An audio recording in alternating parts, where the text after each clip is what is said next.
যুক্তরাষ্ট্রের পথ ধরে এবার ইউরোপেও জোরালো হতে শুরু করেছে গাজায় যুদ্ধবিরতি ও ফিলিস্তিনিদের স্বাধীনতার দাবিতে বিক্ষোভ। এই বিক্ষোভে নেতৃত্ব দিচ্ছে Netherlands, Germany, France, Sweden, Austria, Italy, গ্রিসসহ বিভিন্ন দেশের বিশ্ববিদ্যালয়ের শিক্ষার্থীরা ক্যাম্পাসে ক্যাম্পাসে প্রতিষ্ঠা করছে মুক্তাঞ্চল। দাবি তুলছে ইসরায়েলের সঙ্গে যাবতীয় সম্পর্ক ছিন্নের। ইতালির রাজধানী রোমের গুরুত্বপূর্ণ পিয়াজ্জা ভিত্তিরীয় এলাকায় রোমে অবস্থিত বিভিন্ন বিশ্ববিদ্যালয়ের শিক্ষার্থীরা আন্দোলনে অংশগ্রহণ করেন। আন্দোলনকারীদের চারপাশ ঘিরে রাখেন রোমে দায়িত্বরত পুলিশ। এছাড়া বিক্ষোভ মিছিলের চারপাশে ব্যাপক পরিমাণ আইন শৃঙ্খলা বাহিনীর সদস্যদের দেখা যায়। যুক্তরাষ্ট্রের পর বর্তমানে ইউরোপ, অস্ট্রেলিয়া ও এশিয়ার অনেক শিক্ষা প্রতিষ্ঠানে শুরু হয়েছে ফিলিস্তিনিপন্থী বিক্ষোভ।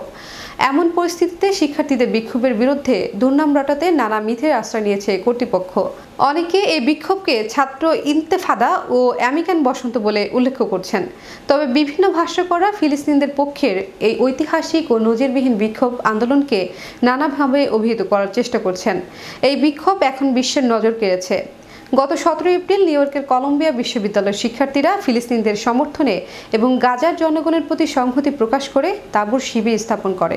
এরপর বিশ্বের 50টি দেশের শতাধিক বিশ্ববিদ্যালয় এই বিক্ষোভের বিস্তার ঘটেছে। এমনকি ভারতের নেহরু বিশ্ববিদ্যালয়ে বিক্ষোভ চলছে। গাজায় ইসরায়েলি হামলায় প্রায় 35,000 ফিলিস্তিনি নিহত হয়েছেন, যার মধ্যে 13,000ই শিশু।